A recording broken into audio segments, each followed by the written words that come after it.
If you've ever stepped outside on a clear evening just after sunset and noticed an exceptionally bright star hanging low in the western sky, chances are you are looking at Venus. No other planet puts on such a spectacular show for naked eye observers. Venus can shine at an apparent magnitude of -4.9, which makes it roughly 16 times brighter than Sirius, the brightest true star in our sky.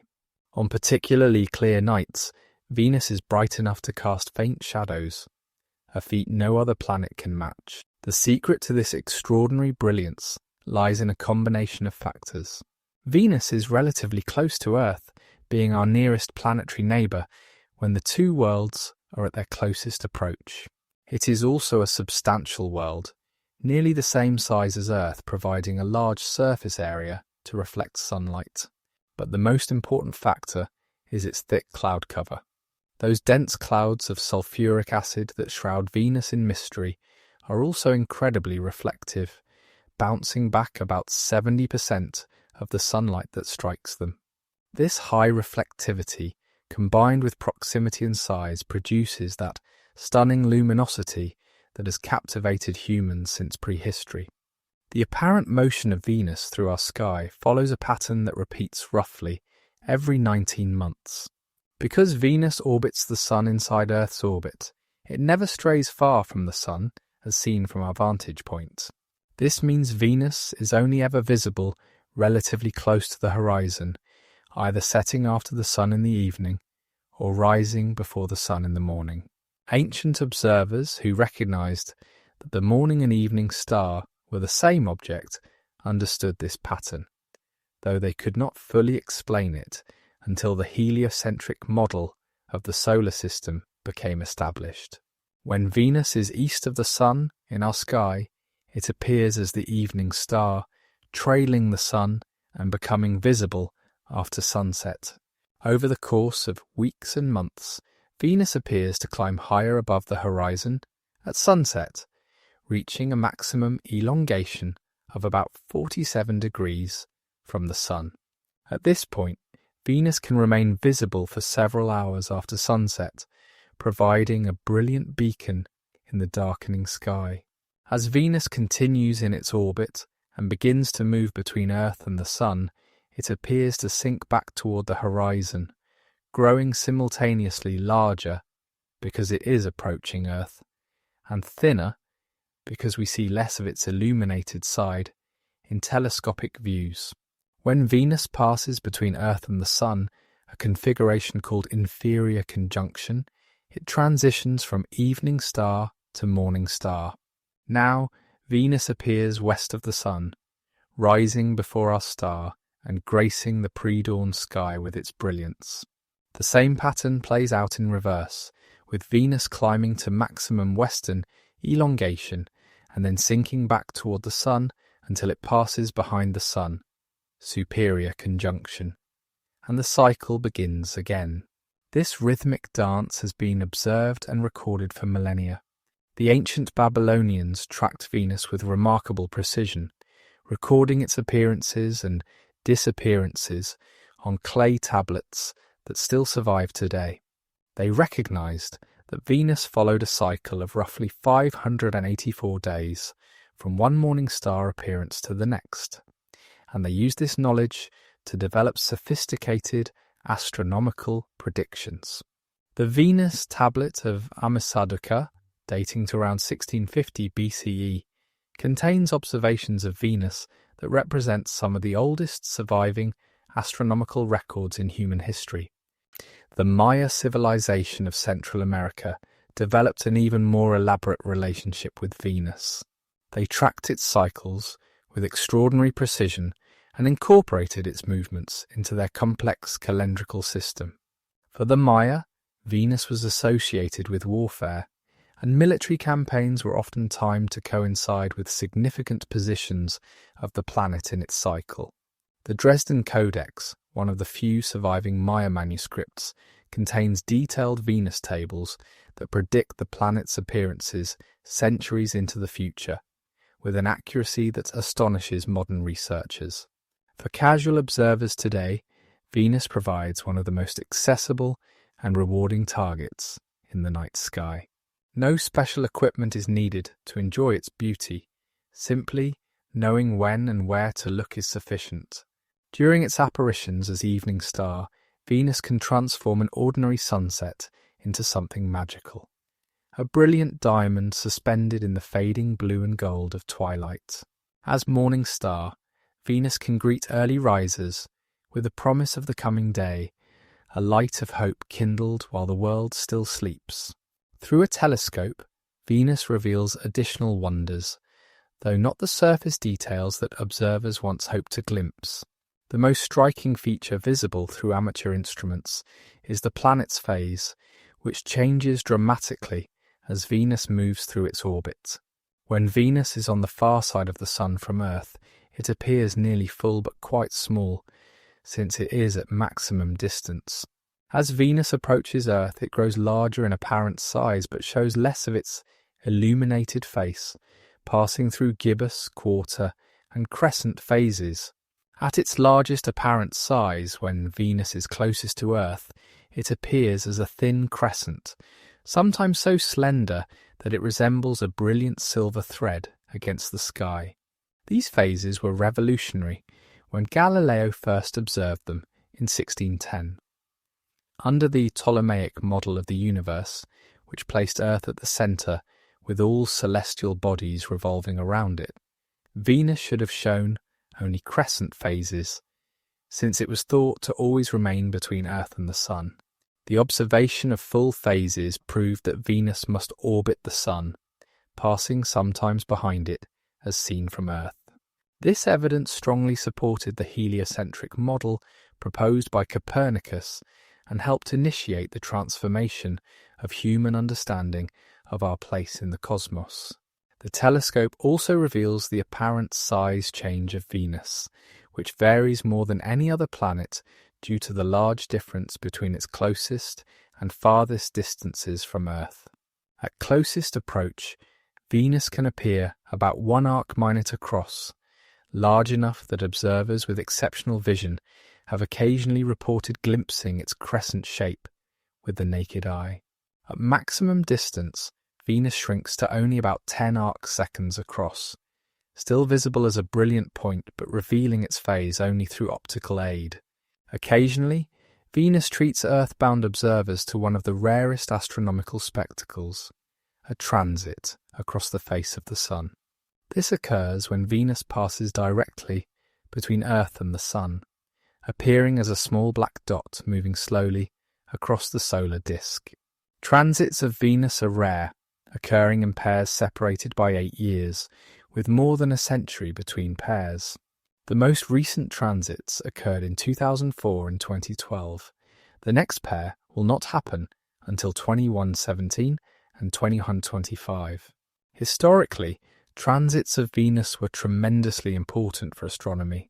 In the 18th century, astronomers realized that careful timing of Venus transits from different locations on Earth could be used to calculate the distance from Earth to the Sun, a fundamental measurement called the astronomical unit. Expeditions travelled to remote corners of the globe to observe the transits of 1761 and 1769, including Captain James Cook's first voyage to Tahiti. These measurements, though imperfect, provided the first reasonably accurate determination of the scale of the solar system. The visibility of Venus is so striking that it has occasionally caused confusion and even alarm among those unfamiliar with its appearance. Police departments and astronomical observatories alike receive calls from concerned citizens reporting strange bright objects in the sky, objects that turn out to be nothing more exotic than Venus shining at its brilliant best.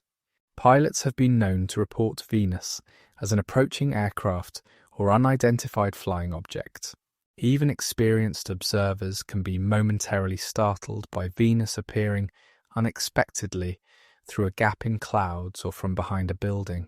Venus also participates in beautiful celestial arrangements called conjunctions when it appears close to other bright objects in the sky. Conjunctions between Venus and the crescent moon are particularly striking, combining the two brightest objects in the night sky in an arrangement of exceptional beauty. Occasionally, Venus passes very close to other planets, creating rare and memorable pairings. In 2015, Venus and Jupiter appeared so close together that they seemed to merge into a single, brilliant point, a spectacle that drew the attention of sky watchers worldwide. For those interested in observing Venus, patience and attention to timing are the keys to success. Astronomical apps and websites provide predictions of Venus's visibility and location throughout its cycle. Evening apparitions are generally more convenient for most observers since they occur after sunset, when people are more likely to be awake and outdoors. The weeks around greatest elongation offer the best combination of Venus being high above the horizon and remaining visible for an extended period after the sun sets. There is something deeply satisfying about maintaining an observational relationship with Venus over time.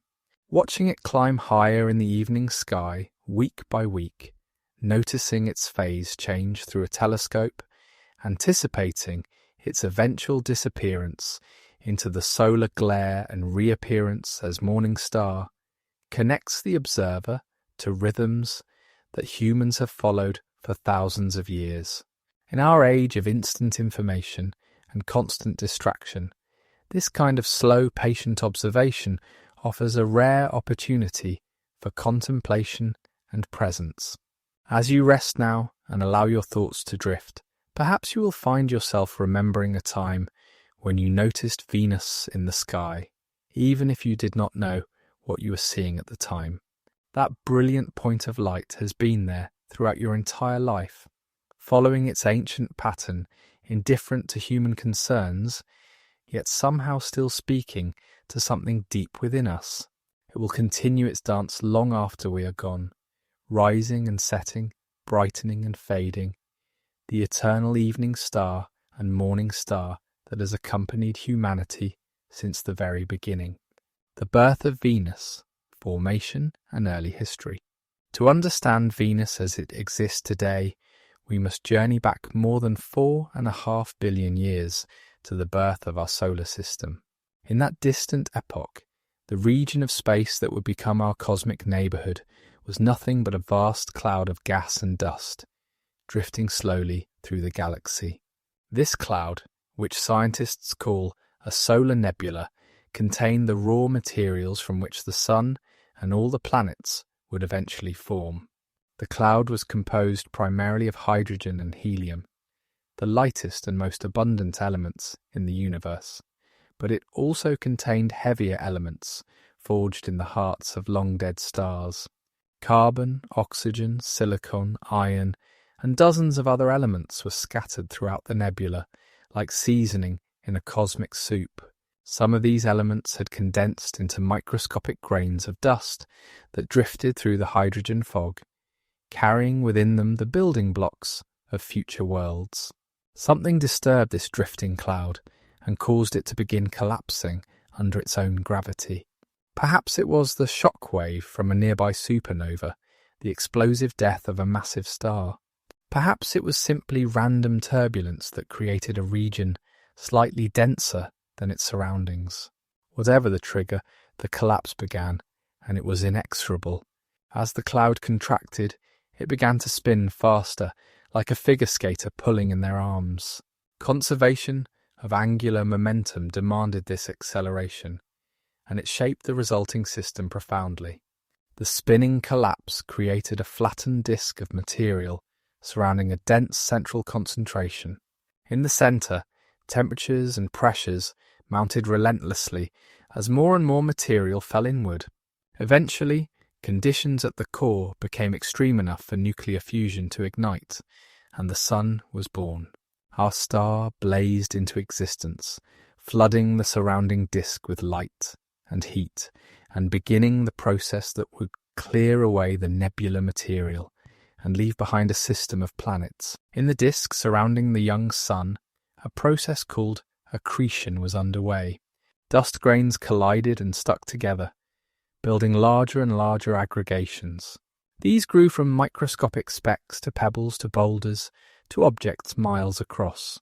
As these objects grew, their gravitational influence increased, allowing them to pull in material from ever larger regions of the disk. The process accelerated, with the largest objects growing fastest in a runaway competition for the available material.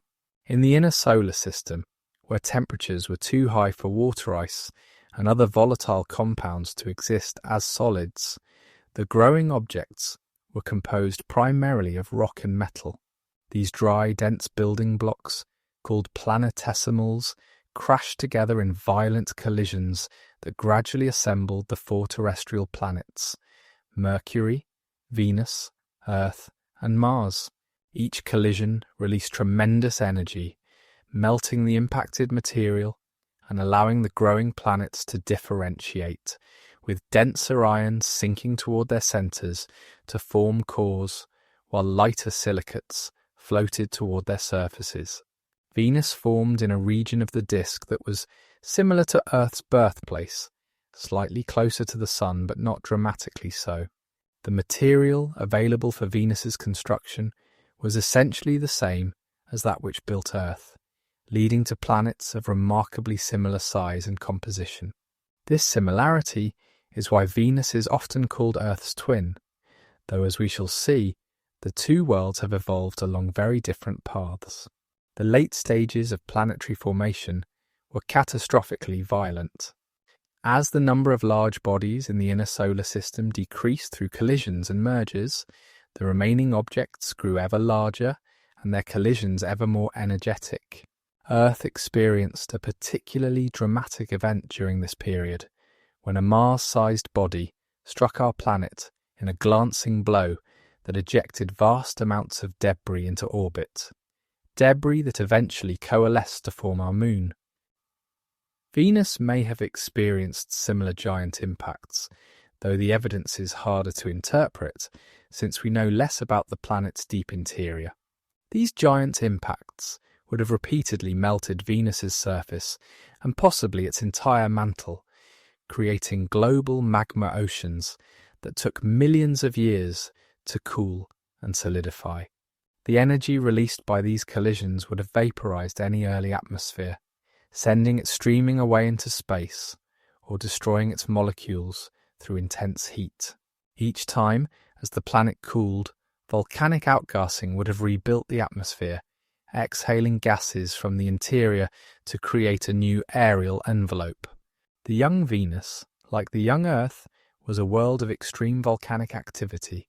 Heat from radioactive decay in the interior, combined with residual heat from formation, drove constant eruptions that resurfaced the planet and released gases into the atmosphere. Carbon dioxide, nitrogen, water vapor, and sulfur compounds poured from countless volcanic vents, building an atmosphere that may have been quite different from what we observe today. One of the most intriguing questions about early Venus concerns water. Did Venus ever have oceans? The evidence is tantalizing but inconclusive. Measurements of the ratio between hydrogen and deuterium, heavy hydrogen, in Venus's current atmosphere suggest that the planet may have lost a large amount of water over its history. Deuterium is heavier than ordinary hydrogen and escapes to space more slowly, so a high deuterium to hydrogen ratio indicates that a planet has lost significant amounts of water, with the lighter hydrogen escaping while the heavier deuterium remained behind. If Venus did have oceans in its early history, they did not last long in geological terms.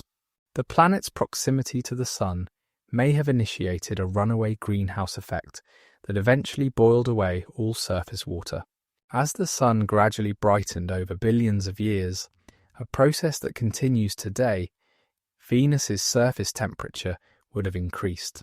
Water vapor, a powerful greenhouse gas, would have accumulated in the atmosphere, trapping more heat and causing more water to evaporate in a self-reinforcing cycle.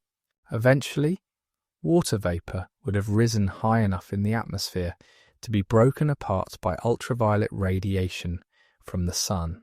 The freed hydrogen atoms, being the lightest element, would have escaped to space, while the oxygen combined with surface rocks or escaped through other processes.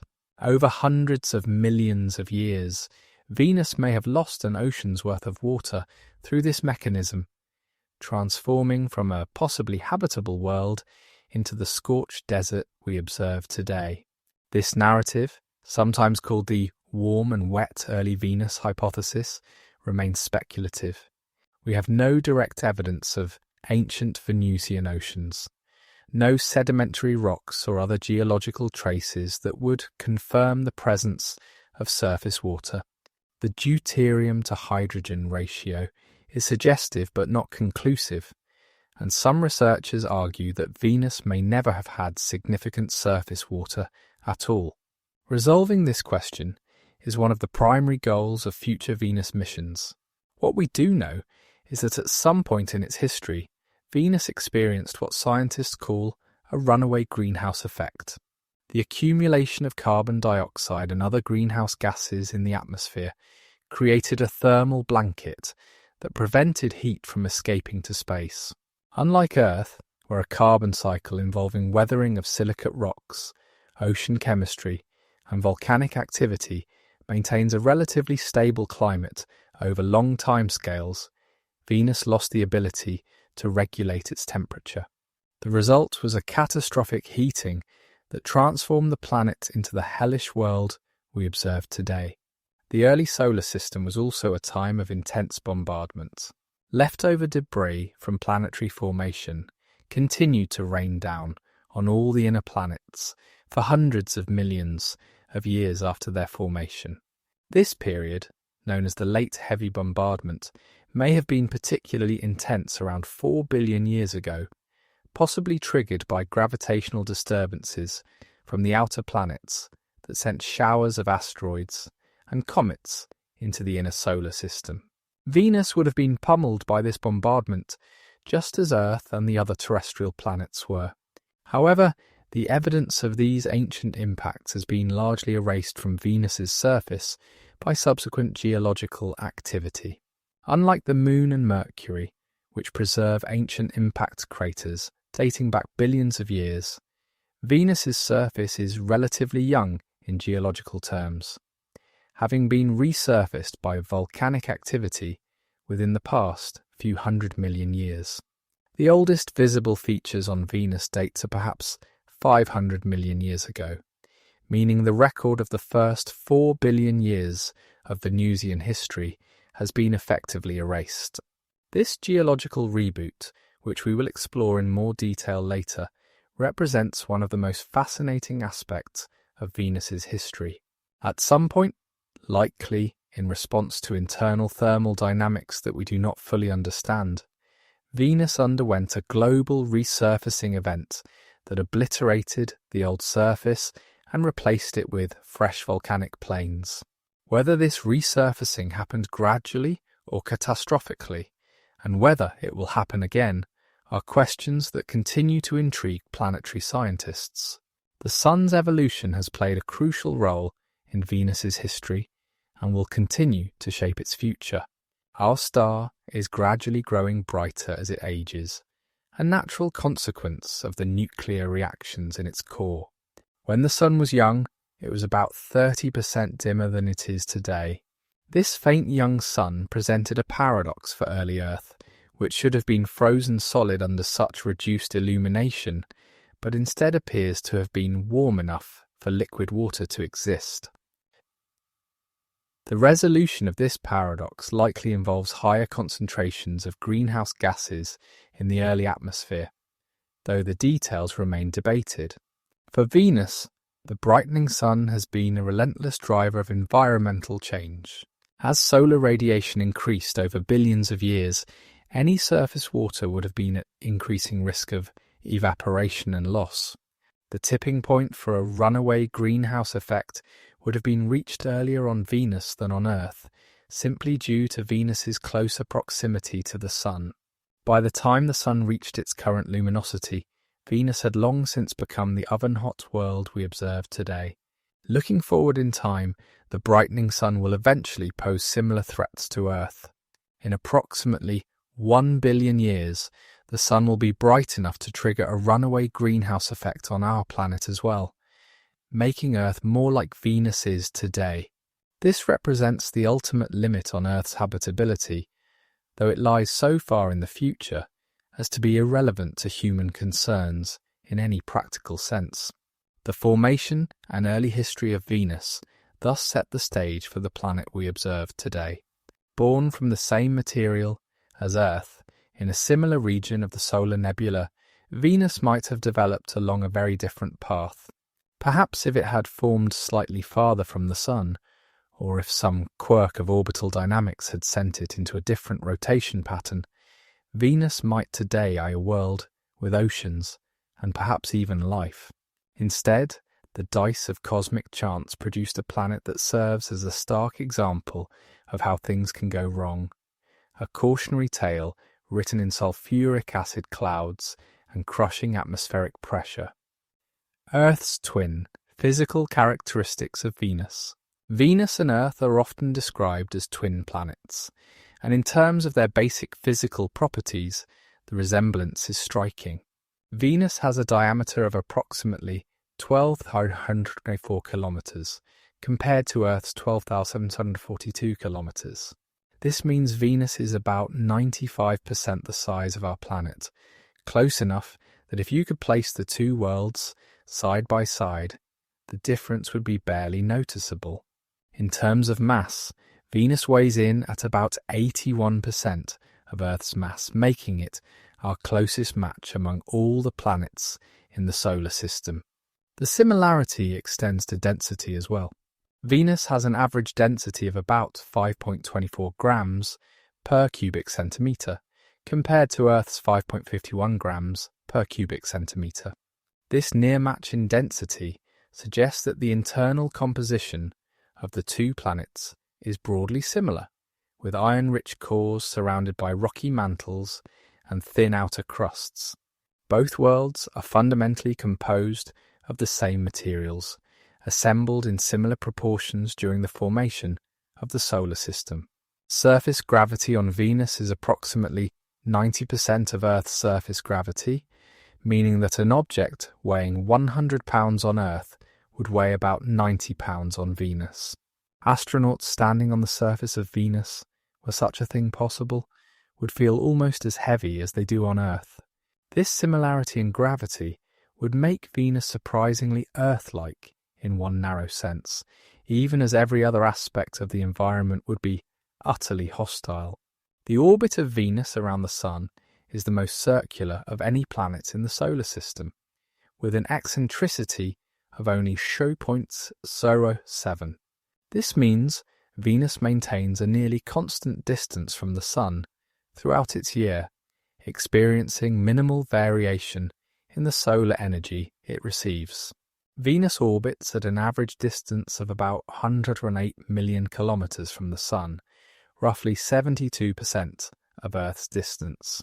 This places Venus firmly within what astronomers sometimes call the Venus zone, a region where planets are likely to experience runaway greenhouse effects due to their proximity to their star.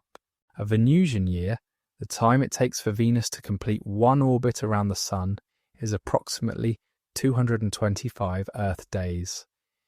This means Venus experiences roughly 1.6 years for every Earth year, a relatively modest difference compared to the outer planets, where years can stretch into Earth decades. However, when we turn to Venus's rotation, we encounter one of the planet's most peculiar features. Venus rotates extremely slowly, taking about 243 Earth days to complete a single rotation on its axis. This means a Venusian day, measured as the time from one sunrise to the next at a fixed point on the surface, is actually longer than a Venusian year. This bizarre situation arises because Venus's slow rotation, combined with its orbital motion around the Sun, produces a solar day of about 117 Earth days. Even more strangely, Venus rotates in the opposite direction from most planets in the solar system. When viewed from above the solar system's north pole, most planets, including Earth, rotate counterclockwise. Venus, however, rotates clockwise, a characteristic called retrograde rotation. If you could stand on Venus and watch the sun, it would rise in the west and set in the east, opposite to what we experience on Earth. The cause of Venus's slow retrograde rotation remains uncertain. One possibility is that Venus originally rotated in the normal direction, but was knocked into its current state by a giant impact during the late stages of planetary formation.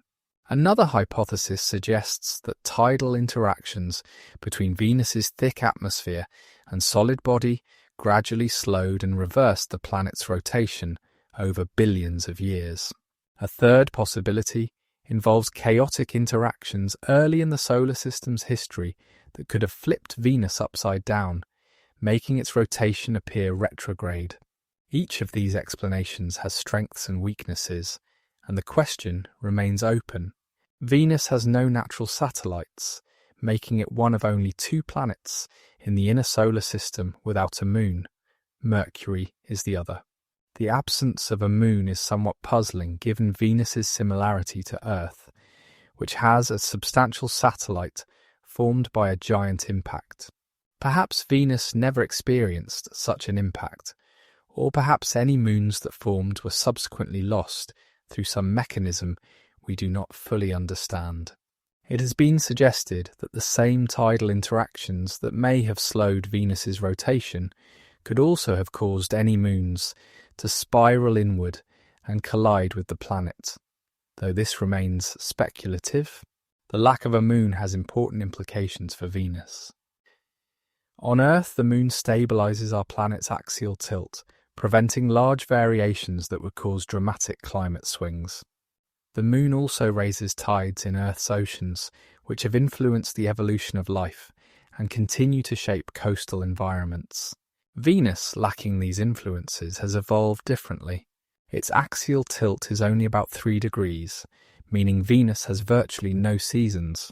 The planet presents nearly the same face to the Sun throughout its orbit, with no significant variation in solar illumination between different latitudes over the course of the year. Venus also lacks a planetary ring system, which is not surprising given the absence of moons and the planet's location in the inner solar system, far from the debris-rich regions where ring systems typically form.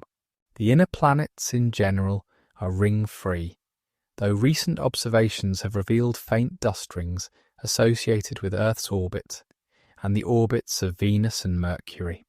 These rings are not planetary rings in the traditional sense, but rather concentrations of cosmic dust along the planetary orbits. The interior structure of Venus is inferred primarily from its overall density and size, since we have no seismic data from the planet's surface. Based on these properties and our knowledge of planetary formation, scientists believe Venus has a layered structure, similar to Earth's. At the centre lies an iron core, which may be partially molten. Surrounding the core is a thick mantle of silicate rock, and covering the mantle is a relatively thin crust. However, there are likely important differences between Venus's interior and Earth's. Venus does not appear to have an active magnetic dynamo, meaning it lacks a global magnetic field like Earth's. Earth's magnetic field is generated by the motion of molten iron in our planet's outer core, a process called the geodynamo. The absence of a similar field on Venus suggests either that Venus's core is entirely solid, preventing the fluid motions necessary for a dynamo, or that Venus's core is entirely liquid, also preventing the dynamics needed for field generation, or that some other factor suppresses magnetic field generation. The lack of a global magnetic field has significant consequences for Venus. On Earth, the magnetic field deflects the solar wind, a stream of charged particles flowing outward from the Sun. Without this protection, Venus's upper atmosphere is directly exposed to the solar wind, which strips away atmospheric particles over time. This interaction creates a different kind of boundary between Venus and space, called an induced magnetosphere, formed by the interaction between the solar wind and Venus's ionosphere. Comparisons between Venus and Earth become particularly interesting when we consider how two such similar planets came to have such different fates. Both worlds formed from the same raw materials at similar distances from the young sun. Both experienced intense bombardment in their early histories. Both developed thick atmospheres through volcanic outgassing. Yet Earth became a water-rich world with a stable climate and abundant life, while Venus became a scorched hell with surface temperatures hot enough to melt lead. The divergence between these twin worlds offers profound lessons about planetary evolution and the factors that determine habitability. Small differences in initial conditions, such as the slightly greater distance from the Sun that Earth enjoys, can compound over billions of years to produce vastly different outcomes. The story of Venus and Earth is in some sense the story of two paths diverging in a cosmic wood, with consequences that could not have been predicted from the starting conditions alone. Understanding why Venus and Earth evolved so differently is not merely an academic exercise. As we discover planets around other stars, we need to understand what makes a world habitable and what can cause a planet to become uninhabitable. Venus provides a crucial data point in this analysis, a nearby example of a planet that sits in or near the habitable zone of its star, yet has become profoundly hostile to life as we know it. By studying Venus, we sharpen our ability to identify truly habitable worlds among the thousands of exoplanets now known. The physical characteristics of Venus thus tell a story of similarity and divergence. In size, mass, and composition, Venus could almost be Earth's twin. In rotation, magnetic field, and atmospheric conditions, Venus has become something entirely different. This combination of sameness and difference makes Venus one of the most scientifically valuable planets in our solar system, a natural laboratory for understanding how terrestrial planets form, evolve, and potentially lose their habitability. The crushing atmosphere. The atmosphere of Venus is one of the most extreme environments in our solar system. A crushing, scorching, toxic envelope that would destroy any unprotected human visitor in moments. Understanding this atmosphere is central to understanding Venus itself, since the atmosphere dominates the planet's character and has shaped its surface evolution in profound ways. The Venusian atmosphere is composed primarily of carbon dioxide, which makes up approximately 96% of the total. Nitrogen accounts for most of the remaining 4%, with trace amounts of sulfur dioxide, argon, water vapour, carbon monoxide, helium, and other gases. This composition differs dramatically from Earth's atmosphere, which is primarily nitrogen, 78%, and oxygen, 21%, with only about 0.04% carbon dioxide. The overwhelming dominance of carbon dioxide has profound implications for Venus's climate. Carbon dioxide is a powerful greenhouse gas, meaning it absorbs infrared radiation emitted by the planet's surface and re-radiates it in all directions, including back toward the surface. This greenhouse effect is responsible for the extreme temperatures on Venus, which reach approximately 465 degrees Celsius, 869 degrees Fahrenheit at the surface. This is hot enough to melt lead, zinc, and many other metals. Remarkably, Venus's surface temperature is nearly uniform across the entire planet, from equator to poles, from day side to night side, thanks to the efficient heat distribution by the thick atmosphere. Venus is actually hotter than Mercury, despite being nearly twice as far from the Sun. Mercury, lacking a significant atmosphere, experiences extreme temperature variations between day and night, with daytime temperatures reaching about 430 degrees Celsius, but nighttime temperatures plunging to minus 180 degrees Celsius. Venus, wrapped in its insulating blanket of carbon dioxide, maintains its extreme heat continuously, demonstrating the power of the greenhouse effect to dominate planetary climate.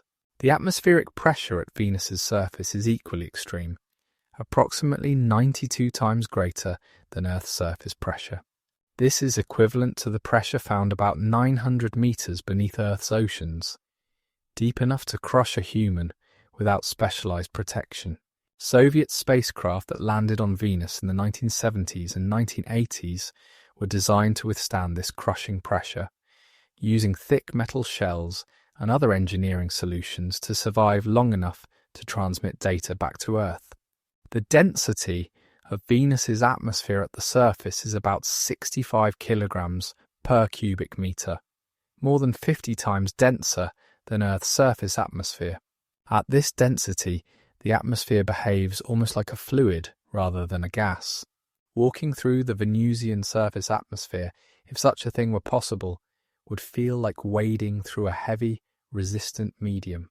The atmosphere would exert significant drag on any moving object, and visibility would be limited by the thick, hazy air.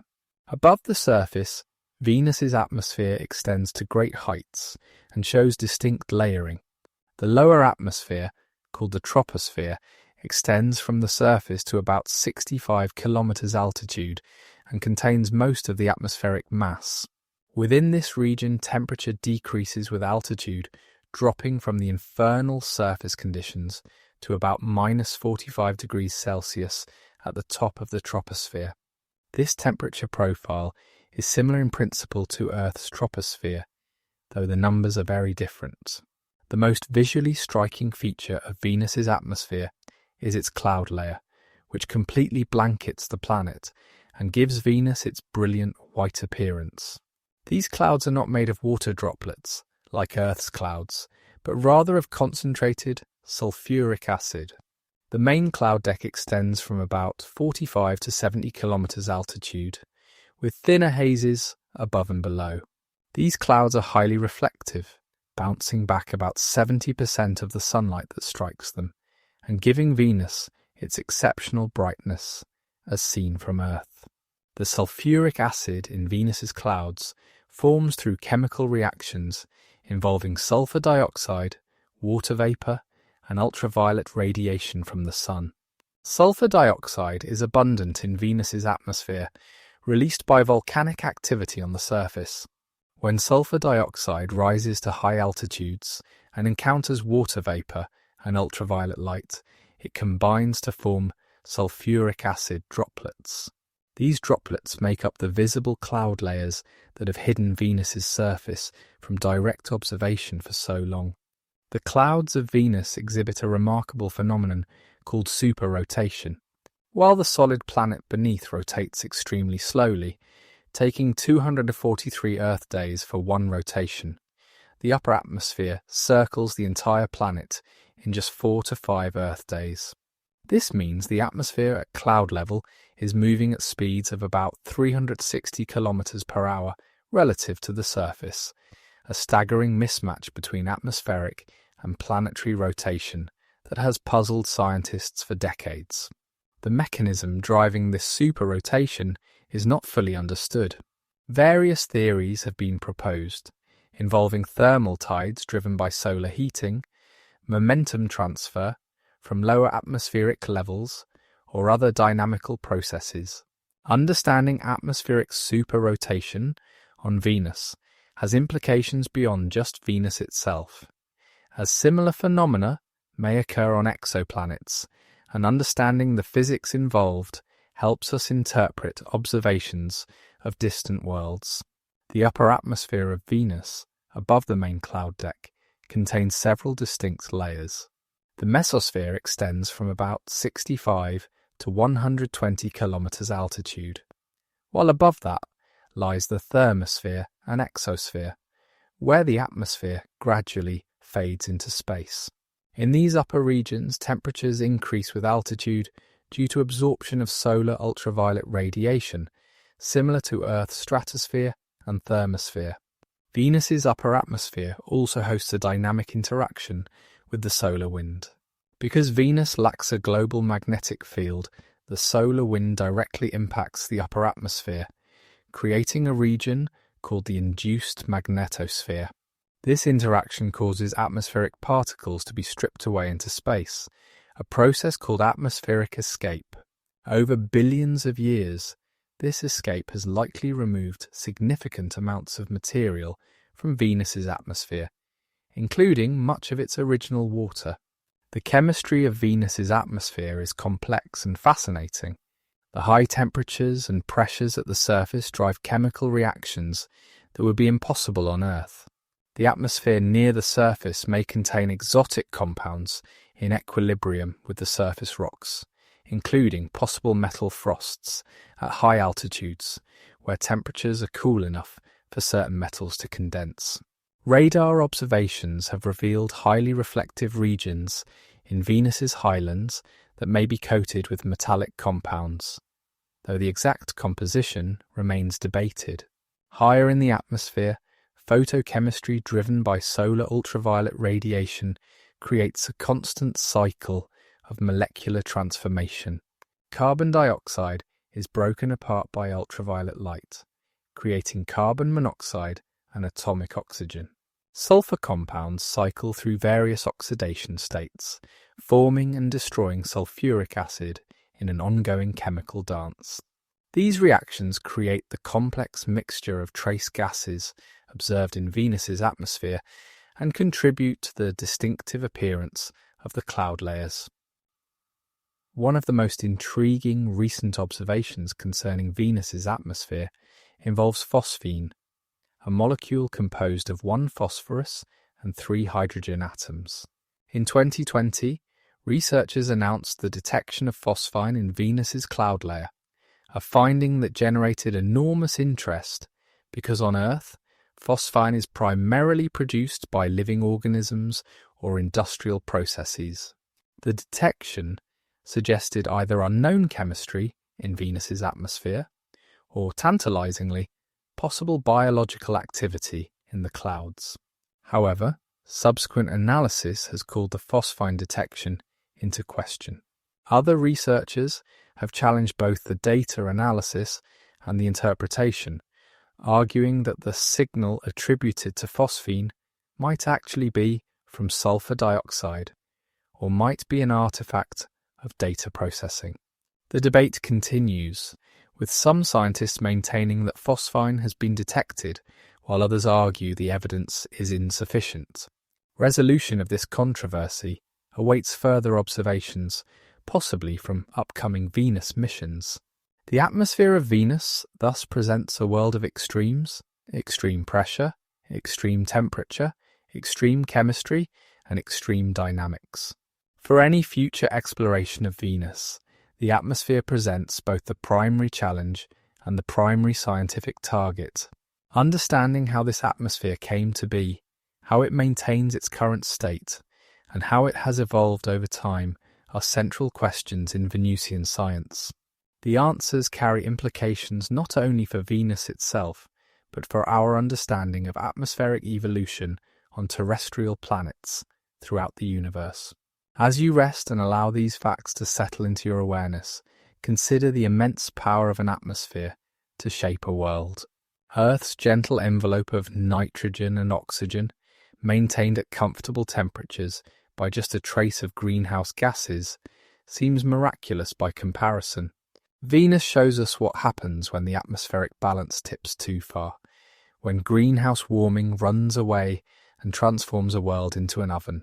This lesson from our neighbouring planet speaks directly to our own situation as we grapple with the consequences of adding greenhouse gases to our own atmosphere. Venus stands as a reminder that atmospheres are powerful things, capable of making a world paradise or hell depending on their composition and dynamics. The scorched surface, landscape of Venus. Beneath the perpetual cloud cover, hidden from direct view by the thick atmosphere, lies the surface of Venus. For centuries, this surface remained utterly mysterious, its features unknown and unknowable to observers on Earth. Only with the advent of radar technology, which can penetrate clouds, did we finally begin to map the Venusian landscape and discover its remarkable features. The surface of Venus is dominated by vast volcanic plains, covering approximately 80% of the planet's surface area. These plains are relatively smooth and flat, interrupted occasionally by volcanic constructs and other features. They represent enormous outpourings of lava that have buried older terrain and created the young-looking surface we observe today. The average age of Venus's surface is estimated at only 300 to 500 million years, remarkably young in geological terms, and much younger than the surfaces of Mercury, Mars, or the Moon. This young surface age raises important questions about Venus's geological history. Did the planet experience a catastrophic global resurfacing event a few 100 million years ago, during which volcanic activity rapidly buried the entire old surface? Or has resurfacing been more gradual and ongoing, with continuous volcanic activity slowly renewing the surface over time? Evidence exists for both interpretations, and the question remains one of the central debates in Venusian geology. Rising above the volcanic plains are several highland regions, which can be considered the continents of Venus.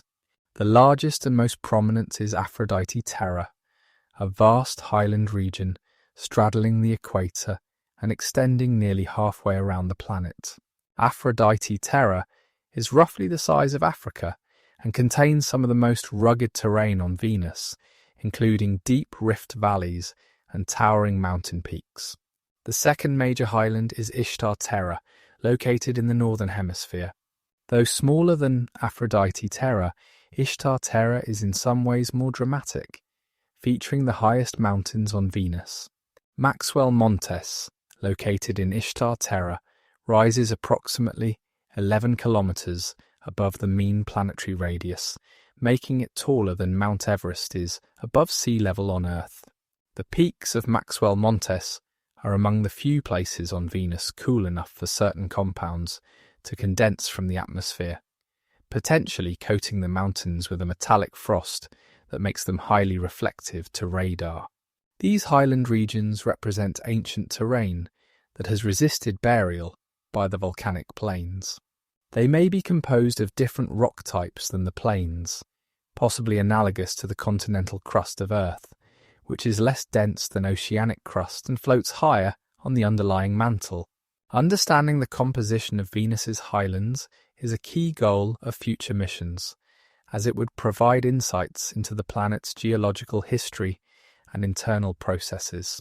Venus hosts numerous volcanic features of impressive size and variety. Shield volcanoes, similar in form to Hawaii's volcanoes on Earth, dot the surface. The largest of these is Mount Mons, which rises about 5 kilometers above its surroundings. Mount Mons and other large shield volcanoes show evidence of lava flows extending for hundreds of kilometers across the surrounding plains, testament to eruptions of enormous scale. Among the most distinctive volcanic features on Venus are corona, roughly circular structures surrounded by rings of ridges and troughs.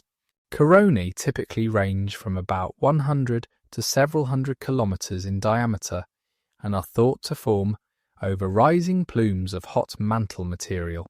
As the hot mantle rises and spreads beneath the lithosphere, it uplifts and fractures the surface, creating the characteristic corona pattern. Venus has hundreds of coronae, far more than any other planet, suggesting that mantle plumes play a particularly important role in Venusian geology. Another distinctive feature type on Venus is the pancake dome, a circular volcanic construct with steep sides and a flat top. These features, typically 20 to 30 kilometers across, are thought to form when viscous lava erupts onto the surface and spreads outward before cooling and solidifying. The resulting shapes resemble stacks of thick pancakes, hence the name. Pancake domes are rare or absent on Earth, making them a distinctively Venusian landform. Venus also displays extensive networks of channels carved into the volcanic plains. Some of these channels extend for thousands of kilometres, making them among the longest channels in the solar system. The longest, called Baltis Vallis, stretches for approximately 6,800 kilometres, longer than the Nile River on Earth. These channels are thought to have been carved by flowing lava rather than water, testimony to the enormous volumes of molten rock that have flooded Venus's surface over its history. Impact craters provide important clues to Venus's geological history and atmospheric properties. Venus has approximately 1,000 impact craters larger than a few kilometres in diameter, far fewer than would be expected if the surface had accumulated craters over billions of years like the Moon or Mercury. This crater deficit confirms the relatively young age of the surface, with most older craters having been buried by volcanic activity. The craters that do exist show distinctive features shaped by Venus's thick atmosphere. Small impactors are slowed and fragmented by the dense air before reaching the surface, so Venus lacks small impact craters. The minimum crater size is about 3 kilometres in diameter, below which incoming objects cannot penetrate to the surface intact. Many craters also show complex ejecta patterns influenced by atmospheric effects, with material from the impact interacting with the dense air to produce distinctive outflow patterns. One of the most surprising discoveries about Venus's surface is what it lacks: evidence of plate tectonics. On Earth, the lithosphere is divided into plates that move slowly over the underlying mantle, creating mid-ocean ridges where new crust forms, subduction zones where old crust is destroyed, and mountain ranges where plates collide. This process recycles Earth's surface material and is fundamental to our planet's geology and climate regulation. Venus shows no clear evidence of similar plate activity. There are no obvious spreading ridges or subduction zones. Instead, Venus appears to have a single global plate, a stagnant lid that covers the entire planet.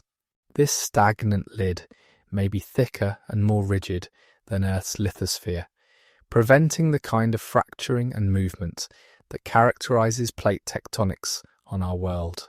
The absence of plate tectonics has profound implications for Venus's evolution.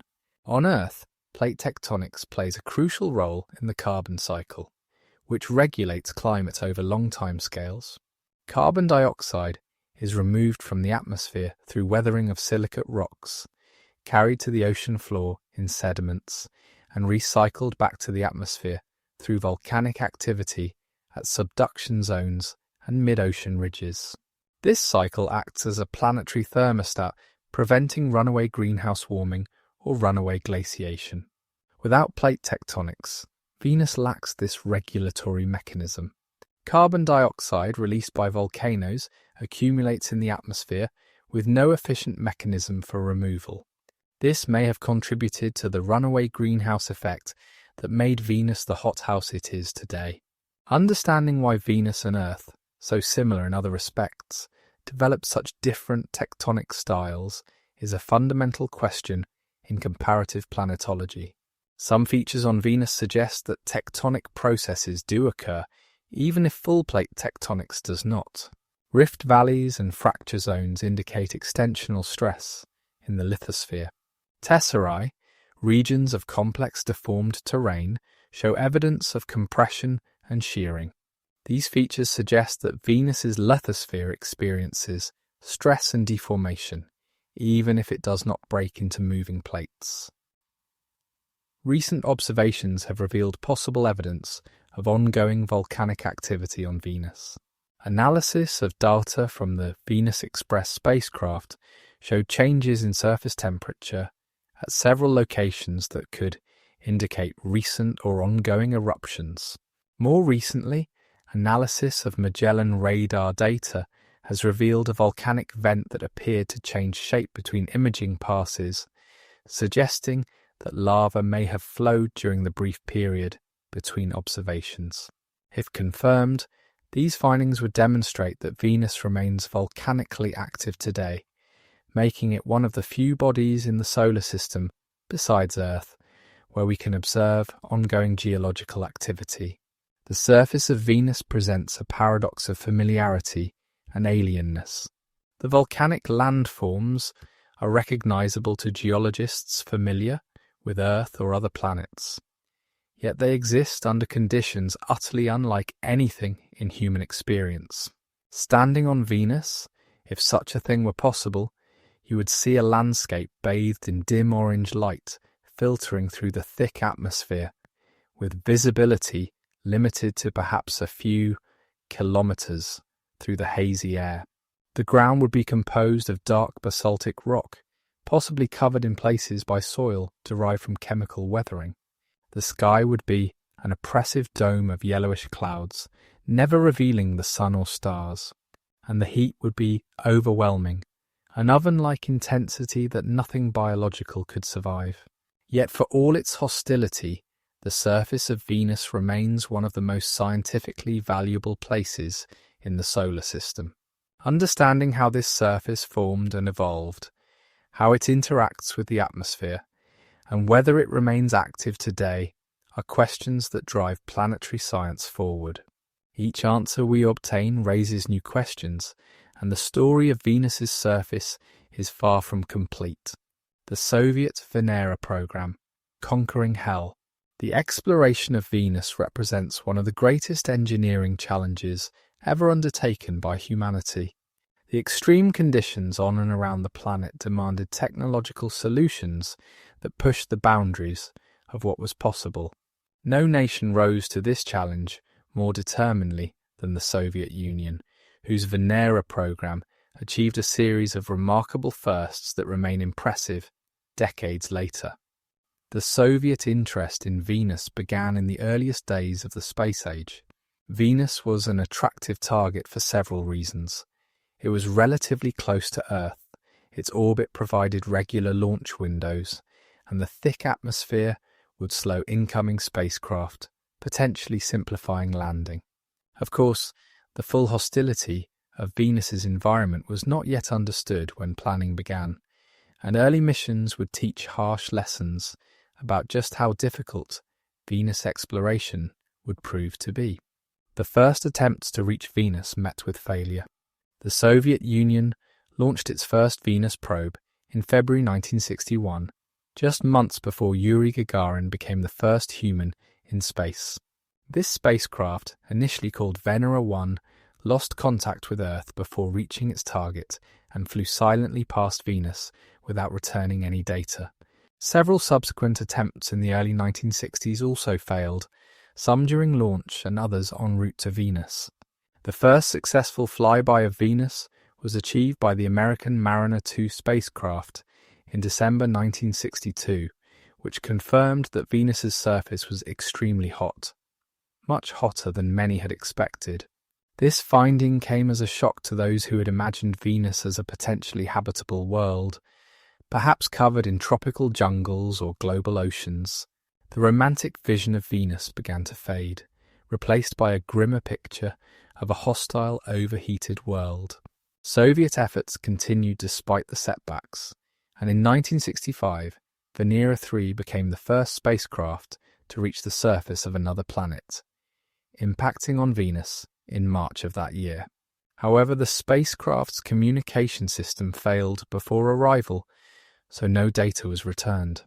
It would take several more years before the Soviets achieved their goal of landing on Venus and returning data. Venera 4, launched in 1967, made significant progress. This spacecraft carried an atmospheric probe that successfully entered Venus's atmosphere and transmitted data for about 93 minutes as it descended.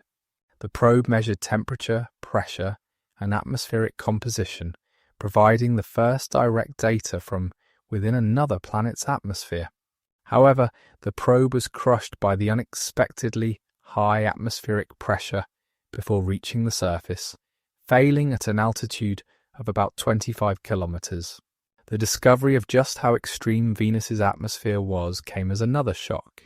The pressures and temperatures measured by Venera 4 and subsequent probes exceeded what engineers had designed for, requiring a complete rethinking of spacecraft design. Future landers would need to be much more robust, capable of withstanding conditions that would destroy ordinary equipment.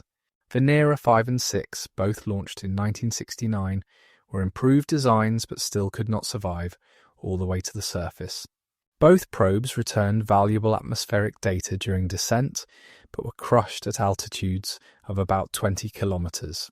These missions confirmed and refined the measurements from Venera 4, building a detailed picture of Venus's atmosphere from the cloud tops down to near the surface. The breakthrough came with Venera 7 in 1970. This spacecraft was designed to withstand pressures up to 180 atmospheres, nearly twice the actual surface pressure, providing a safety margin that previous missions had lacked.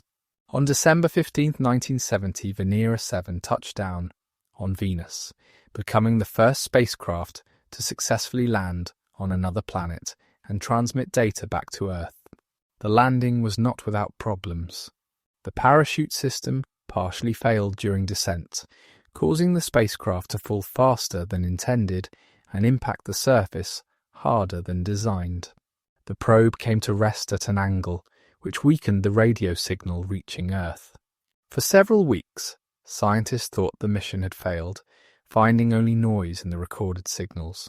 Later reanalysis revealed a faint carrier wave buried in the noise, indicating that Venera 7 had survived on the surface for about 23 minutes, transmitting temperature data that confirmed the surface temperature of approximately 475 degrees Celsius. This achievement, landing on the hellish surface of Venus and returning data, represented a triumph of engineering and determination.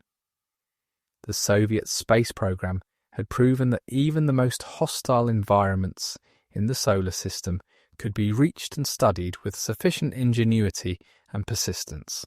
Venera 8, launched in 1972, built on this success. This spacecraft carried additional instruments, including a light meter to measure the illumination at the surface. The data returned showed that the Venusian surface receives about as much light as an overcast day on Earth, enough to see by but not bright. This finding was important for planning future missions that would attempt to photograph the surface. The twin missions Venera 9 and Venera 10 in 1975 achieved another historic first: the first photographs from the surface of another planet. Each spacecraft consisted of an orbiter and a lander, with the orbiter serving as a communications relay to extend the time the lander could transmit. Both landers successfully touched down on Venus and returned panoramic images of their surroundings. The photographs from Venera 9 and 10 were remarkable achievements, showing angular rocks scattered across a relatively smooth surface. The images revealed a landscape that looked volcanic, with flat slabs of rock that might have been lava flows. The clarity and detail of these images far exceeded expectations, given the challenging conditions under which they were obtained. The cameras used a clever design involving a mirror that scanned across the scene, building up the image line by line and transmitting each line immediately, ensuring that at least partial images would be returned even if the spacecraft failed before completing the full panorama. Venera 9 survived on the surface for 53 minutes, Venera 10 for 65 minutes. During this time, they measured temperature, pressure, wind speed, and surface composition, in addition to capturing their historic photographs. The data painted a picture of a world both alien and somehow familiar, with recognizable geological features existing under utterly unearthly conditions. The Venera program continued through the early 1980s with increasingly sophisticated spacecraft. Venera 11 and 12 in 1978 carried improved instruments, but suffered camera failures that prevented them from returning images. However, they did detect lightning in Venus's atmosphere and measured the chemical composition of the clouds and lower atmosphere in unprecedented detail. The pinnacle of the Venera program came with Venera 13 and 14 in 1982. These spacecraft returned the first colour photographs from Venus's surface, revealing a landscape bathed in dim orange light filtered through the thick atmosphere. The images showed rocky terrain with both angular fragments and what appeared to be layers of solidified lava. The colour calibration charts included in the photographs allowed scientists to determine the true colours of the Venusian surface, which appears orange, partly due to the filtering effect of the atmosphere, and partly due to the actual colour of the basaltic rocks. Venera 13 achieved another first by conducting the first analysis of a surface sample from Venus. The spacecraft carried a drill that penetrated the surface and transferred material into an internal chamber for X-ray fluorescence analysis. The results showed that the sampled rock was similar to leucitic basalt, a type of volcanic rock found on Earth. This confirmed that Venus's surface is composed of volcanic material, consistent with the visual evidence from the photographs. Venera 13 survived for a remarkable 127 minutes on the surface, the longest survival time achieved by any Venus lander. During this time, it transmitted 8 colour panoramas, conducted its soil analysis, and returned detailed measurements of surface conditions. Venera 14, landing 3 days later, about 950 kilometres away, survived for 57 minutes and returned similar data from a different location. The final missions of the Venera program, Venera 15 and 16 in 1983, did not include landers but instead focused on radar mapping of Venus's surface from orbit. These spacecraft mapped the northern hemisphere of Venus at a resolution of 1 to 2 kilometres, revealing for the first time the full complexity of Venusian geology. The maps showed volcanic features, impact craters, rift zones, and the enigmatic tesserae, providing context for the isolated glimpses offered by the earlier landers.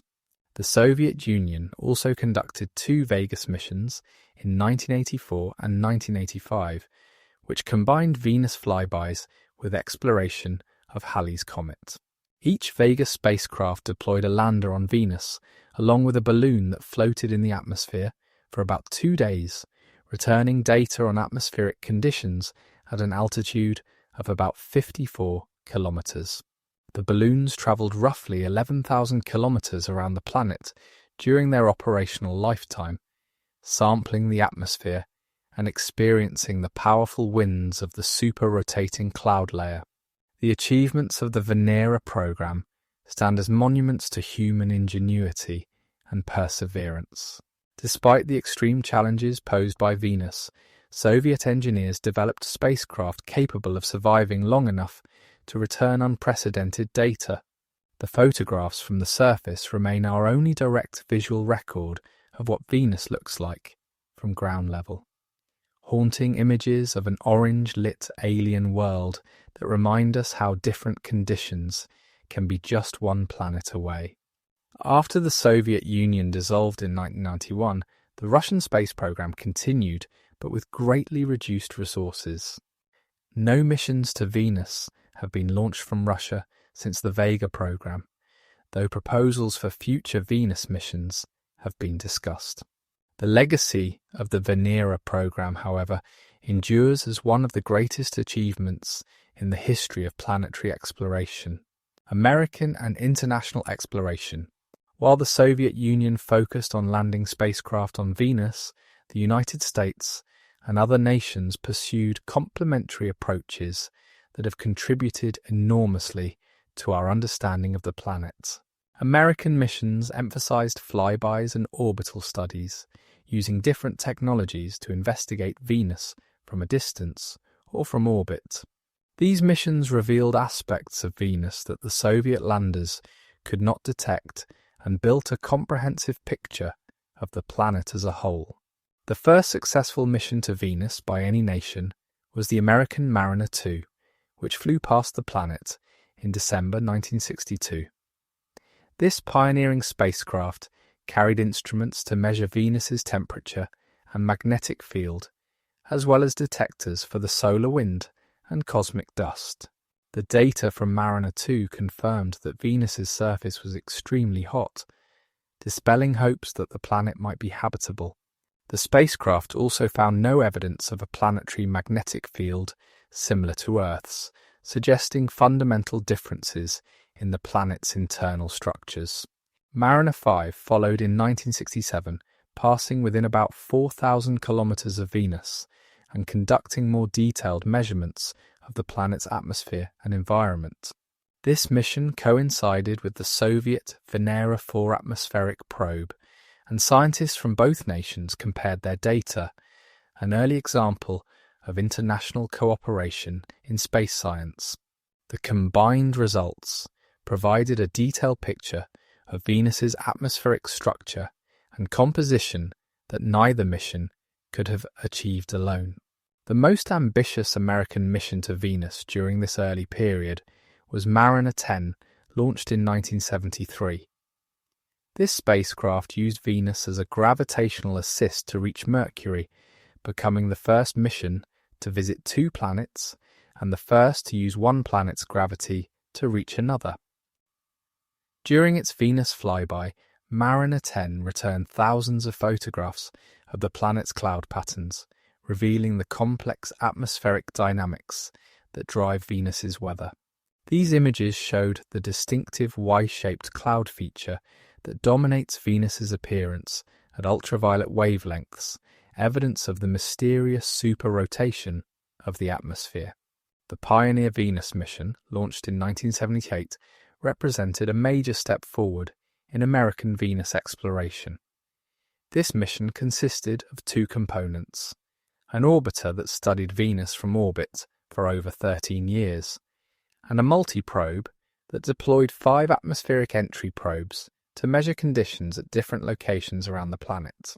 The Pioneer Venus orbiter carried a suite of instruments to study Venus's atmosphere, cloud structure, and interaction with the solar wind. It also carried a radar altimeter that provided the first global topographic map of Venus, revealing the highland regions, volcanic plains, and other major features that define the planet's surface. This map guided the planning of future missions and transformed our understanding of Venusian geology. The Pioneer Venus multiprobe deployed 1 large probe and 3 smaller probes that entered the atmosphere at different locations, providing the first simultaneous measurements of atmospheric conditions at multiple points on Venus. The large probe survived all the way to the surface and continued transmitting for over an hour after impact, returning valuable data on near-surface conditions.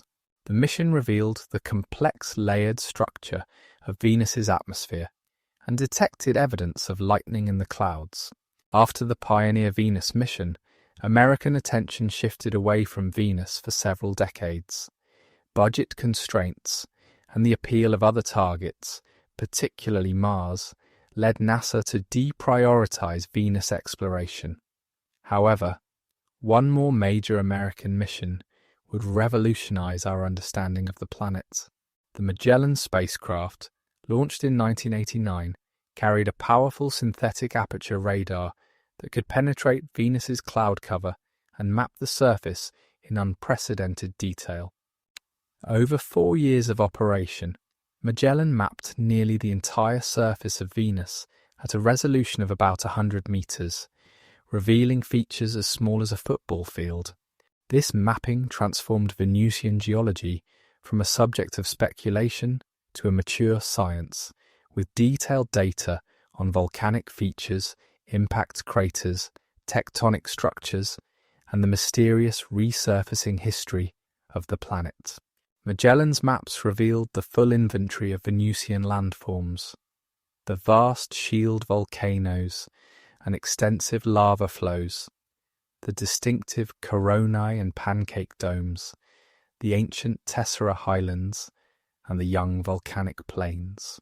The distribution and density of impact craters allowed scientists to estimate the age of the surface and to puzzle over the apparently random distribution of craters, which suggested that the entire surface was renewed in a relatively short period of time.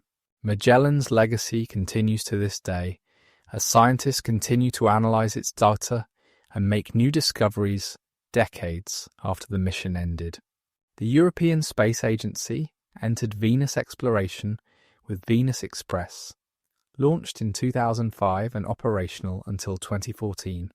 This spacecraft was built partly from spare parts originally designed for the Mars Express mission, demonstrating how space agencies can economize by adapting existing designs. Venus Express focused on atmospheric studies, carrying instruments to analyze cloud structure, atmospheric composition, temperature profiles, and the interaction between Venus and the solar wind. Venus Express made numerous important discoveries. It detected evidence of past water in the form of the hydrogen to deuterium ratio in the upper atmosphere, supporting the hypothesis that Venus lost significant water over its history. It observed the strange double vortex at Venus's south pole, a swirling atmospheric feature of unknown origin. It detected possible evidence of recent volcanic activity in the form of temperature anomalies on the surface, suggesting that Venus may still be geologically active. And it provided years of detailed atmospheric data that continue to inform our understanding of Venus's climate and weather. Japan's Akatsuki spacecraft, launched in 2010, reached Venus after an extended journey that included a failed orbital insertion attempt and a 5-year wait for another opportunity. Successfully entering Venus orbit in 2015, Akatsuki has studied the planet's atmosphere at multiple wavelengths, imaging the cloud patterns and tracking atmospheric dynamics in unprecedented detail. The mission has revealed new features in the clouds, including a massive stationary wave in the upper atmosphere above the mountainous region of Aphrodite Terra, apparently generated by air flowing over the high terrain below. These international missions have created a comprehensive picture of Venus that complements the Soviet surface data. We now have detailed maps of the surface, years of atmospheric observations, and a general understanding of how Venus works as a planetary system. Yet major questions remain unanswered, questions that will require new missions with new capabilities to address. The exploration of Venus has always been challenging, and the challenges have shaped the missions that were attempted. The extreme surface conditions demand robust engineering that adds weight and cost to spacecraft. The thick atmosphere limits what can be observed from orbit and complicates communication with surface landers. The slow rotation means that solar-powered spacecraft in orbit spend long periods in shadow, requiring either nuclear power or large battery systems. These difficulties have contributed to the relative neglect of Venus compared to Mars, which presents a much more accessible environment for spacecraft. Yet the scientific value of Venus exploration is immense. Venus is our closest planetary neighbour in terms of size and mass, and understanding why it evolved so differently from Earth is fundamental to understanding terrestrial planet evolution in general. Venus provides a natural laboratory for studying runaway greenhouse effects, atmospheric dynamics, volcanic processes, and planetary surface evolution. As we discover more and more terrestrial exoplanets around other stars, Venus provides a crucial template for understanding the range of conditions such planets might exhibit. The history of Venus exploration shows what determined effort can achieve. From the earliest failures to the triumphant Venera landings, from the pioneering radar maps of Magellan to the ongoing observations of Akatsuki, each mission has added to our understanding. The story is not complete. Indeed, some of the most exciting chapters may lie ahead as new missions are planned and the mysteries of Venus continue to beckon. The mystery of active volcanism. One of the most exciting questions in current Venus science concerns whether the planet remains volcanically active today. The geological evidence strongly suggests that Venus has experienced extensive volcanic activity throughout its history, but determining whether eruptions are happening now or have happened in the recent geological past has proven surprisingly difficult. The young average age of Venus's surface, estimated at 300 to 500 million years, tells us that volcanic resurfacing has occurred relatively recently in geological terms. But geological time operates on scales very different from human time. A surface that formed 300 million years ago is ancient by human standards, but young compared to the Moon's 3 billion-year-old Maria or the 4 billion-year-old highlands of Mercury. The question is whether Venus's volcanic activity continued up to the present or ceased at some point in the past. Several lines of evidence suggest ongoing or recent volcanic activity on Venus. Variations in sulfur dioxide concentrations in the upper atmosphere have been observed over time, with levels fluctuating by factors of 10 or more. Since sulfur dioxide is released by volcanic eruptions and is destroyed by chemical reactions in the atmosphere, these fluctuations could indicate ongoing volcanic inputs. However, other explanations involving atmospheric dynamics have also been proposed, and the sulfur dioxide variations alone are not conclusive. The Venus Express spacecraft detected infrared emissions from several locations on the surface that suggested unusually high temperatures, potentially indicating recent lava flows. Several of these hotspots were associated with known volcanic features, such as the Ganaki Chasma rift zone. The observations suggested that the detected areas might have been resurfaced within the past few 100,000 years, an eye blink in geological terms and potentially evidence of ongoing activity. More recently, analysis of archival Magellan data has revealed what may be direct evidence of volcanic activity during the mission itself. Researchers examining images of a volcanic vent in the Ganaki Chasma region found that the vent appeared to change shape between radar passes, expanding from a roughly circular feature about 2 kilometers across to a larger irregular shape about 4 kilometers across.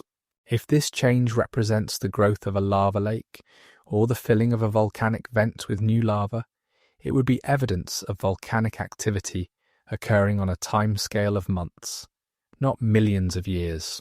This finding, published in 2023, generated considerable excitement in the planetary science community.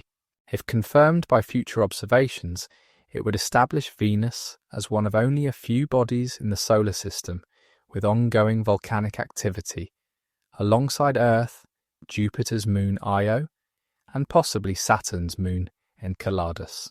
However, alternative explanations for the observed changes have been proposed, and the interpretation remains debated. The global distribution of volcanic features on Venus provides context for understanding potential current activity. Volcanic constructs are found across the entire planet, not concentrated in narrow zones as on Earth, where volcanic activity is focused along plate boundaries and hotspot tracks. This widespread distribution suggests that heat from Venus's interior reaches the surface through many pathways, not just a few concentrated locations.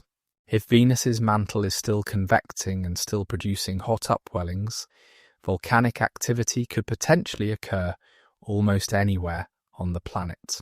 The lack of plate tectonics on Venus may actually promote continued volcanic activity. On Earth, plate tectonics provides an efficient mechanism for releasing interior heat, with new crust forming at mid-ocean ridges and heat escaping through the oceanic lithosphere. Venus lacking this mechanism must release its internal heat through other means, potentially including periodic episodes of widespread volcanic activity that resurface large areas of the planet. Some models of Venus's thermal evolution suggest that the planet experiences episodic global resurfacing events during which volcanic activity dramatically increases, covers most of the surface with fresh lava, and then subsides. If this model is correct, Venus may currently be in a relatively quiescent period between resurfacing episodes, with only scattered volcanic activity occurring. Alternatively, resurfacing may be more continuous, with volcanic activity ongoing but distributed across the planet's surface. Understanding Venus's volcanic activity has implications beyond the planet itself. Volcanic outgassing is the primary source of atmospheric gases on Venus. An ongoing volcanic activity would continuously add carbon dioxide, sulfur dioxide, and other compounds to the atmosphere. This has implications for atmospheric chemistry, cloud formation, and the planet's long-term climate evolution.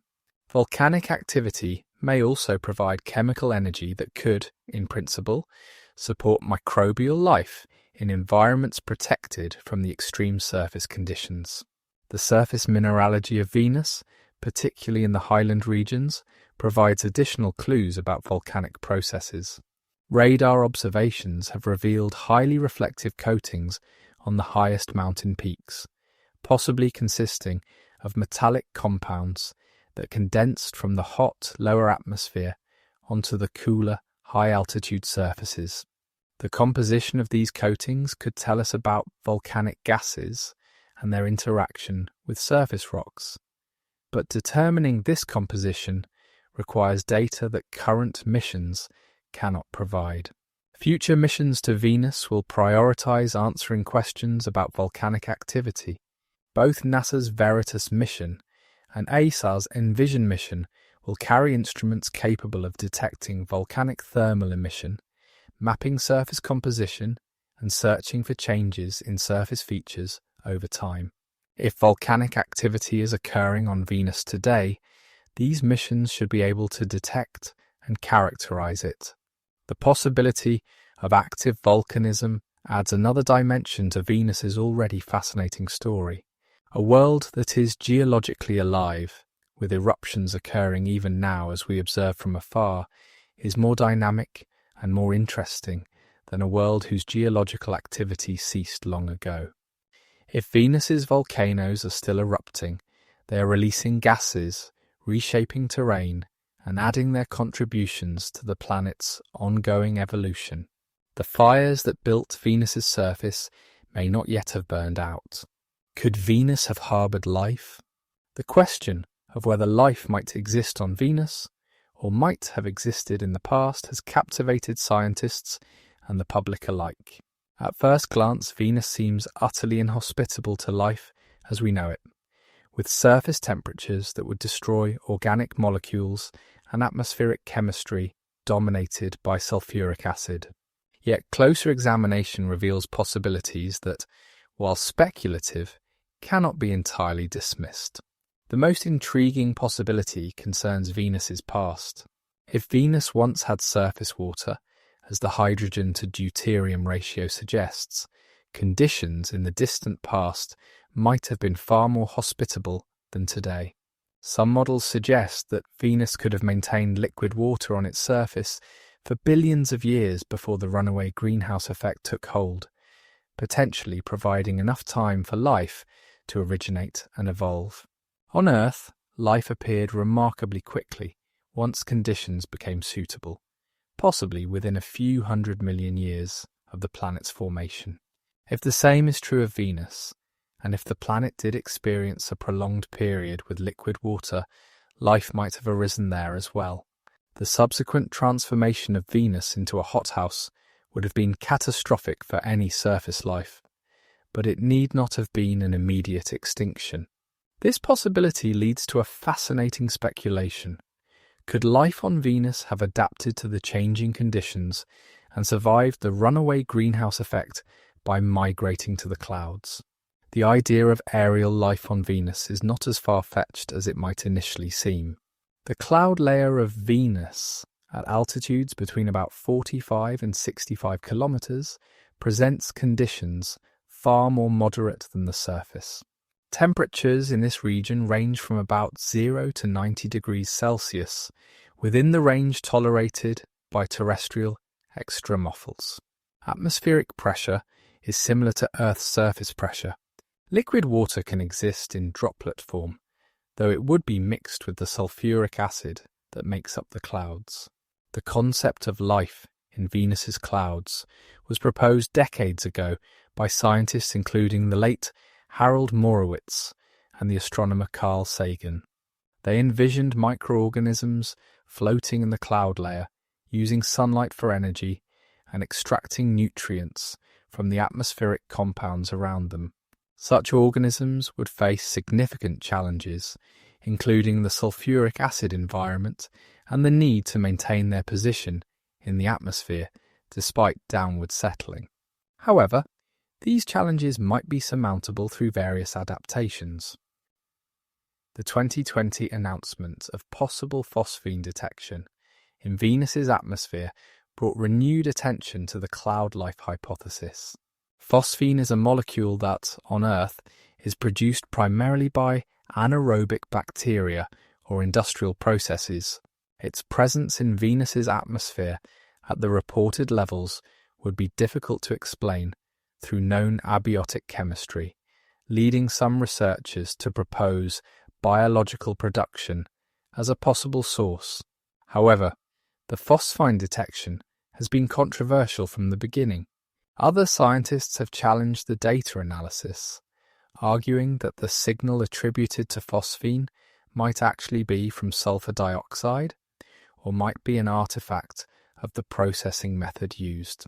Even if phosphine is present, alternative explanations involving unknown volcanic or photochemical processes cannot be ruled out. The question remains open and resolution will likely require future missions with instruments specifically designed to search for phosphine and related compounds. The conditions in Venus's cloud layer, while more moderate than the surface, still present significant challenges for life.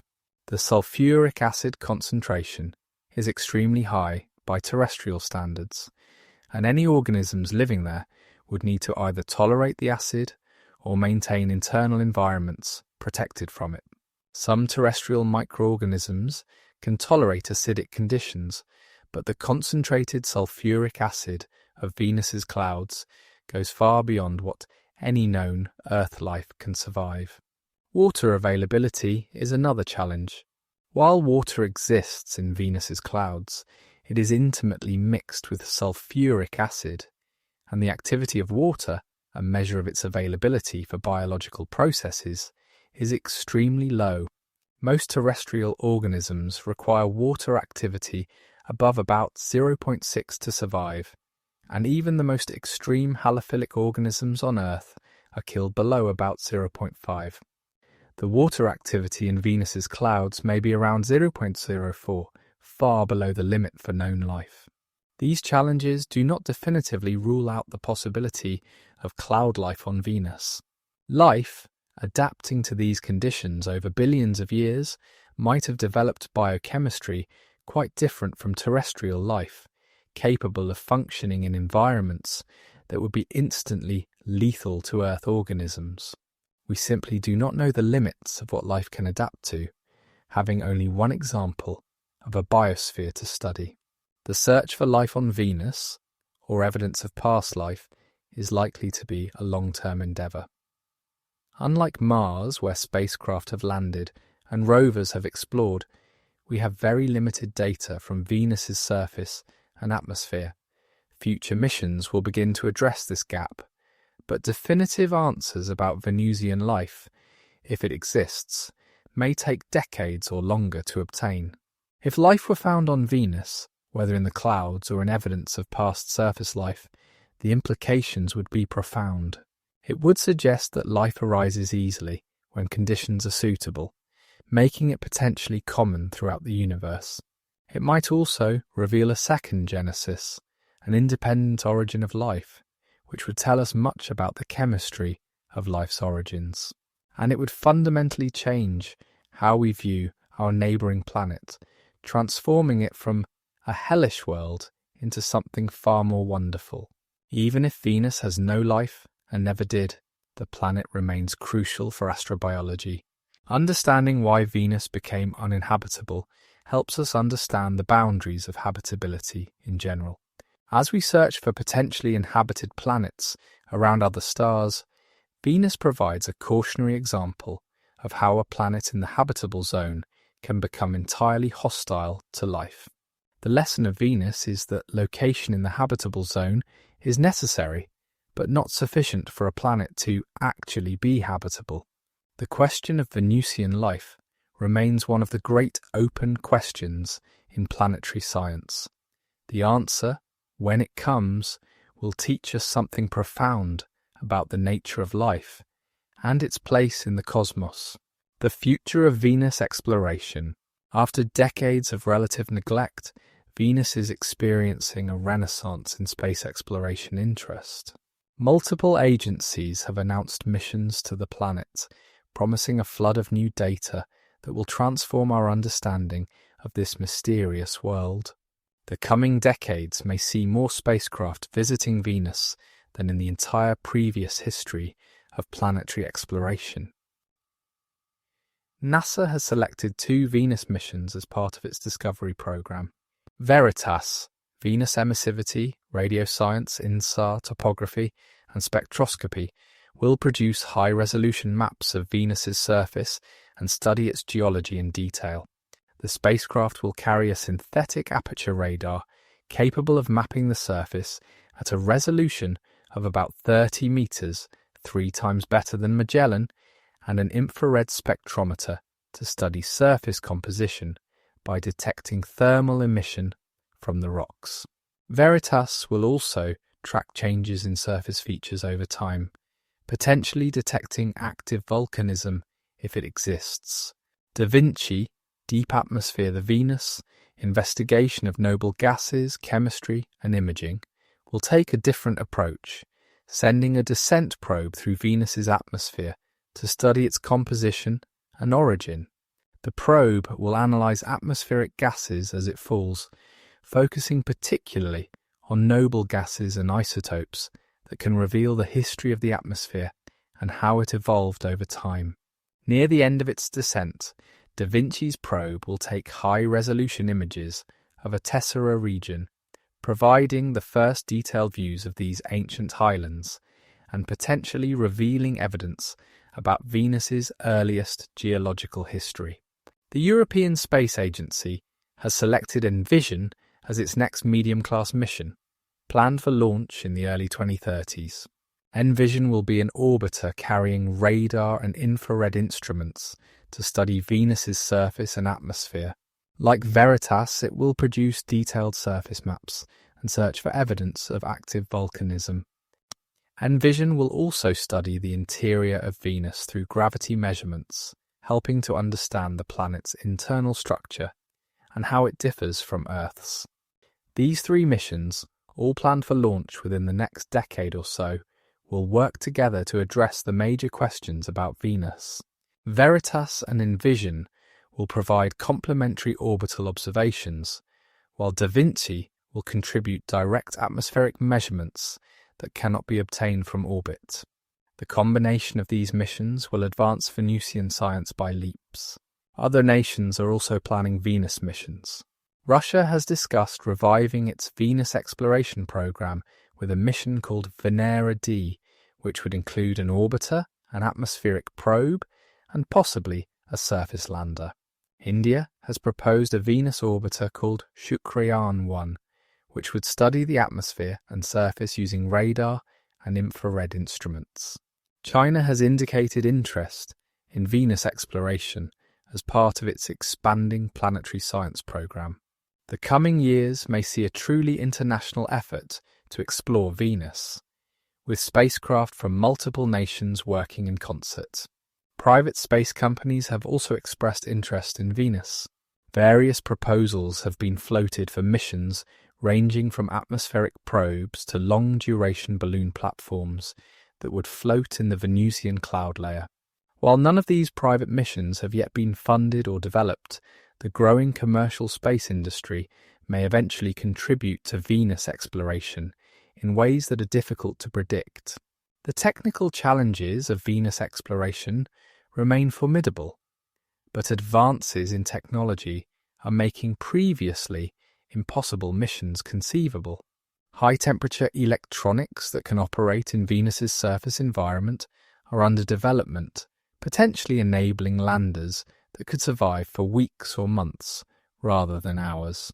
Balloon platforms could provide long-duration access to the relatively benign conditions in the cloud layer, enabling detailed atmospheric studies and perhaps someday carrying instruments to search for signs of life. The scientific questions driving Venus exploration are profound. How did Venus become so different from Earth? And what does this tell us about planetary evolution? Is Venus geologically active today? And what can active volcanism tell us about the planet's interior? Did Venus ever have oceans? And could life have existed there? How does Venus's extreme atmosphere work? And what drives its mysterious superrotation? These questions touch on fundamental issues of planetary science, climate science, and astrobiology. Venus also offers practical lessons relevant to our own planet. The runaway greenhouse effect that transformed Venus from a potentially habitable world into a scorched wasteland holds warnings for Earth as we add greenhouse gases to our own atmosphere. While Earth is not at immediate risk of Venus-like conditions, understanding the physics of extreme greenhouse warming is essential for predicting the long-term consequences of climate change. Venus provides a natural laboratory for studying atmospheric dynamics, cloud chemistry, and climate stability under conditions impossible to replicate on Earth. As you rest now and contemplate the future of Venus exploration, consider that you are living in a remarkable time. Within your lifetime, spacecraft will venture to Venus and return data that answers questions humans have wondered about for centuries. The mysteries of the morning and evening star, which fascinated ancient astronomers and inspired myths and legends across cultures, will yield to scientific investigation. The story of Venus, which began with love and beauty, will continue with rocket engines and radar pulses and the patient accumulation of knowledge. Venus's place in understanding our universe. As we near the end of our journey through the story of Venus, it is worth stepping back to consider what this world means for our broader understanding of the cosmos. Venus is not merely an interesting object in its own right. It is a key piece in the puzzle of how planets form, evolve, and develop the conditions that may or may not support life. Venus's similarity to Earth makes it an invaluable comparison case for understanding terrestrial planet evolution. The two worlds formed from the same materials at similar distances from the young Sun. They have similar sizes, similar masses, and presumably similar initial compositions, yet they evolved along vastly different paths, with Earth becoming a water-rich haven for life, while Venus became a hellish wasteland. Understanding what drove this divergence is one of the most important questions in planetary science. Several factors likely contributed to the different fates of these twin worlds. Venus's closer proximity to the Sun meant higher temperatures from the start, potentially preventing large amounts of water from ever condensing on the surface, or triggering an earlier runaway greenhouse effect. Venus's slow rotation may have affected its atmospheric circulation and ability to regulate temperature. The absence of plate tectonics removed the carbon cycle mechanism that helps stabilize Earth's climate. Each of these factors may have contributed to Venus's evolution, but determining their relative importance requires more data than we currently have. The lesson of Venus extends beyond our solar system to the thousands of exoplanets now known around other stars. Many of these planets orbit in the habitable zones of their stars, the regions where temperatures might allow liquid water to exist. But Venus shows that location in the habitable zone is not sufficient for habitability. A planet's atmosphere, rotation, tectonics, and history all play crucial roles in determining whether it can actually support life. As our ability to characterize exoplanet atmospheres improves, we will need to distinguish between planets that are truly Earth-like and planets that, despite similar sizes and orbital locations, are actually more like Venus. Understanding Venus helps us interpret observations of distant worlds and identify those most likely to be genuinely habitable. In a sense, studying Venus is studying all the Venus-like planets throughout the galaxy, which may outnumber truly Earth-like worlds by a substantial margin. Venus also provides insights into atmospheric physics and chemistry under extreme conditions. The dynamics of Venus's atmosphere, including the mysterious superrotation, challenge our understanding of atmospheric circulation. The chemistry of Venus's sulfuric acid clouds involves processes rare or absent on Earth. By studying these phenomena, we develop more general theories of how atmospheres work, theories that can be applied to understanding other planets, both in our solar system and beyond. The search for life on Venus, whatever its outcome, will advance astrobiology. If life is found, it will revolutionize our understanding of life's distribution in the universe and the range of conditions under which it can exist. If thorough searches fail to find life, we will have established important constraints on where and how life can arise.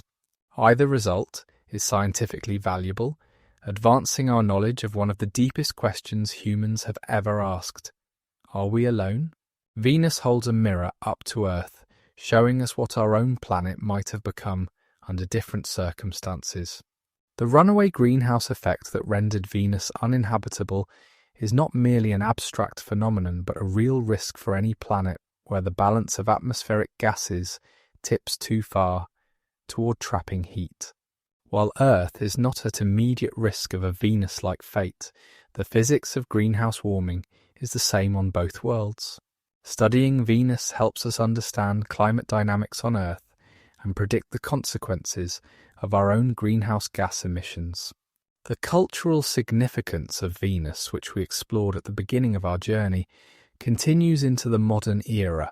Venus remains an icon of beauty and mystery, its brilliant light still capable of stopping passers-by in their tracks and drawing their eyes skyward. The contrast between the romantic associations of the planet and the harsh reality of its environment adds a layer of irony that enriches our engagement with this world.